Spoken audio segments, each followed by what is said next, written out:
What are you doing, Aloy? This path leads to the cut. The Banuk have nothing to offer besides useless mysticism. The Eclipse won't stand idle while you waste time playing in the snow. Return to your task. Surprised you're still checking up on me. I thought you had moved on. Well, forgive me for still being concerned with the fate of the world. I was thinking, Banuk shamans thread blue cables through their skin, right? Kind of like someone else we know, huh? So maybe the real reason you want me to stay clear of the Banuk is to stay clear of your past. It's not the past that concerns me, Aloy. It's the future, or possible lack thereof. Which is why you should stop prattling and get back to what matters. But as usual, you'll do as you wish. Touchy.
That's a welcome, I guess.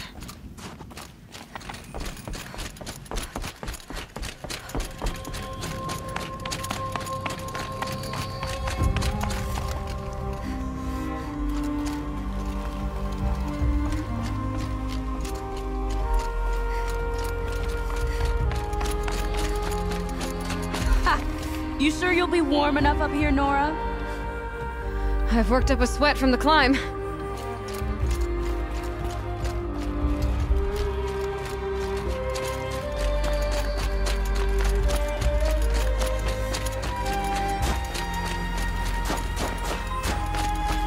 Made it to the cut, Outlander. Not that you'll stay long. This is Song's Edge, biggest settlement in the cut. Smoke rising from the mountain. And the village, too. What's it for?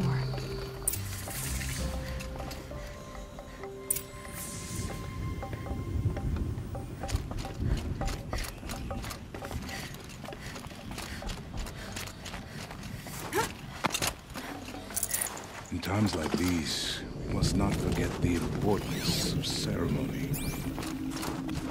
Our shaman has abandoned us. Our chieftain has led our best to their deaths. Where should we find help now?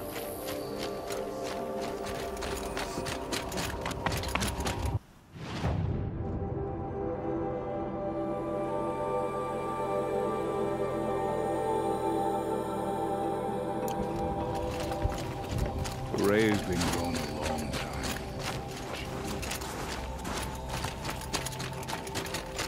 Must be something big Young going on. hunters have learned Most the of the village is lessons moving of towards that smoke. Sometimes, loss is the price of survival.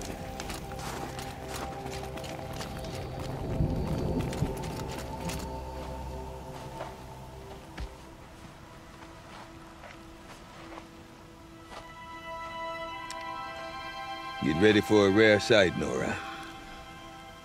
Bergrand, purveyor of necessities. Most of the time, the Banuk burn their dead, but not today.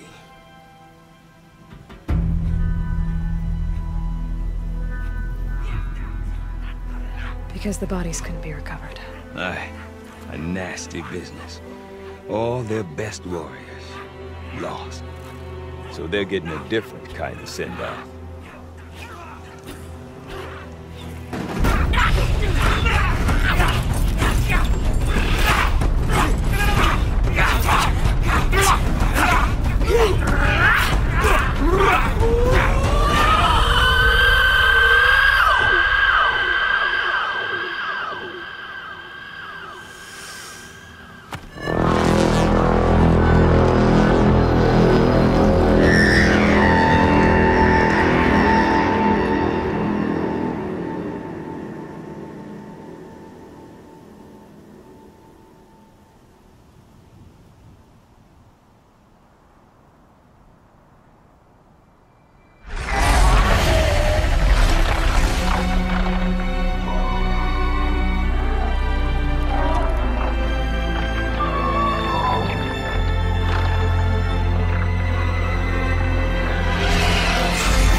Grasp your grief, my hunters, and kill it!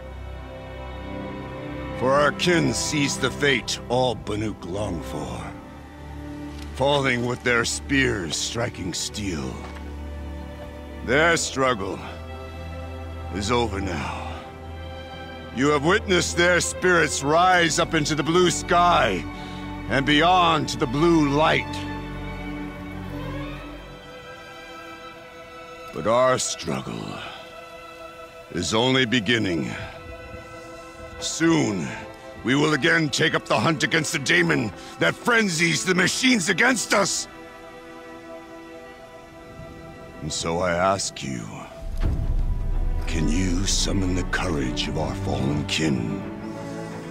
Will you fight and die as well as they did? My courage! My spear! Our blood is in your teeth, Aratak! We are Banuk. Our enemies are prey.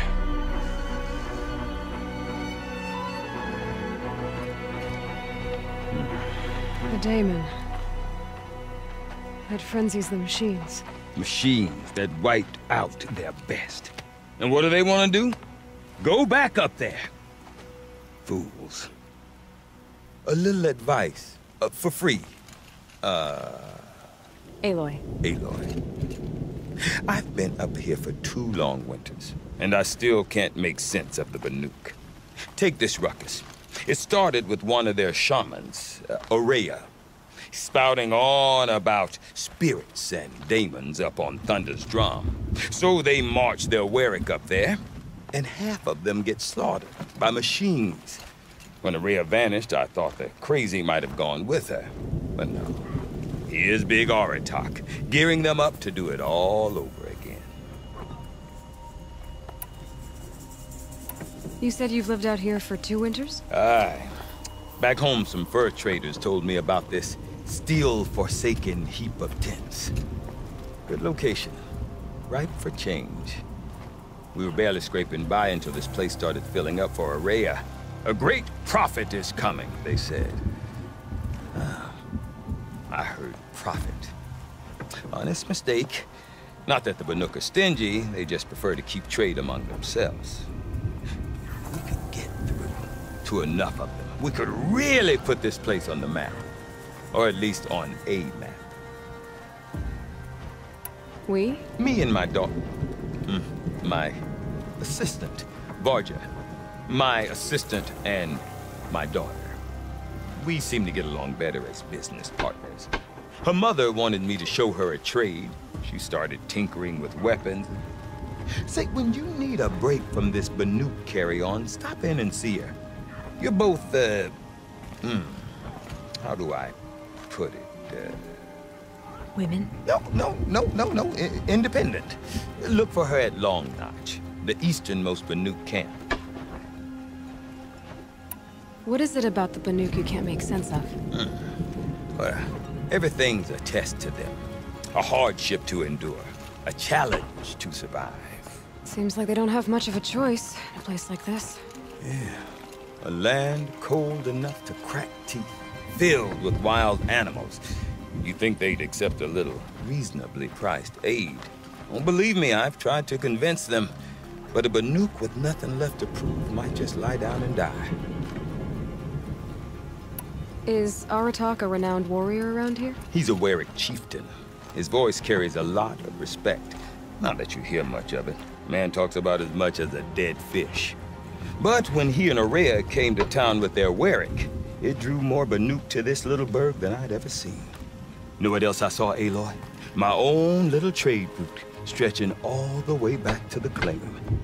Then, he goes and leads them off to their death at the claws of angry machines. So much for my best customers. We? Me and her... Say... Women? No, look for her. What are these Warwicks about, Bergrand? Some sort of tribe within the tribe? Yeah, not like our clans back home. You don't get born into these things. They hold tryouts. Prove your best at something and you might get a place. Some Warwicks come and go. Some last as long as metal. The whole Banuk territory, Banur, is just a bunch of the biggest, oldest Warwicks. I'm not sure if I'm less confused or more confused. Well, here's the sure thing. Each Warwick has a chieftain and a shaman. They make the decisions. All well and good, except the chieftains are hard-headed, and the shamans have their heads in the clouds. And Aurea is the one who spoke about this daemon? That's right. Told Aratak and the others that it lives up on Thunder's drum. And they believed him. But you don't. Look, I don't know what Aurea found up there. A shaman's not going to talk to an outlander. The machines in the cut are getting more vicious, that's a fact. It could be because of the daemon, or it could be because they all got indigestion, for all I know.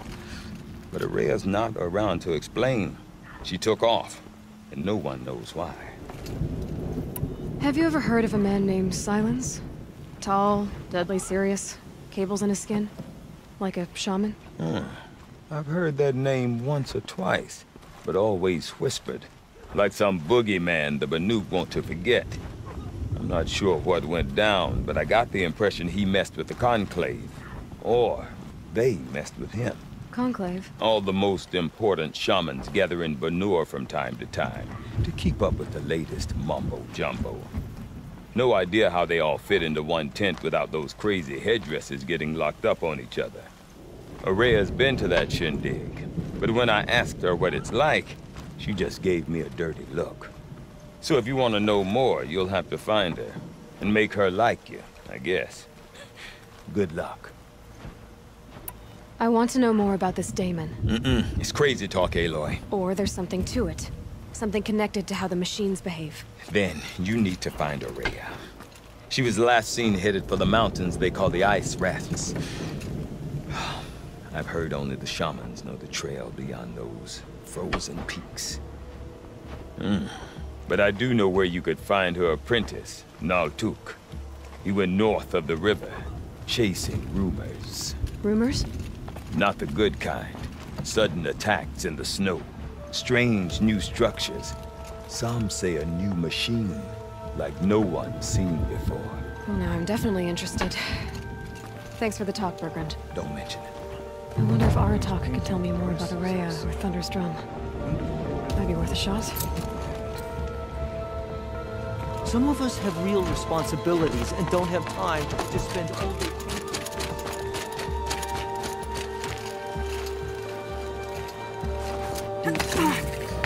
Silence by rising waters. I'd march over to Stone Yield and take on those bad... You seem sad, stranger. I heard you mention a flood? Yes. A sudden deluge, without rain or melt to explain it. I'm Lalai, the drummer of Deep Din. Or at least I was, until it disappeared under the waters. Deep Din. What's that? A hollow, carved out by the old ones. A chamber, a basin, and a musical instrument all at once. My life, my calling. I'd explain it by playing for you if I could. But its pipes are deep under the water now.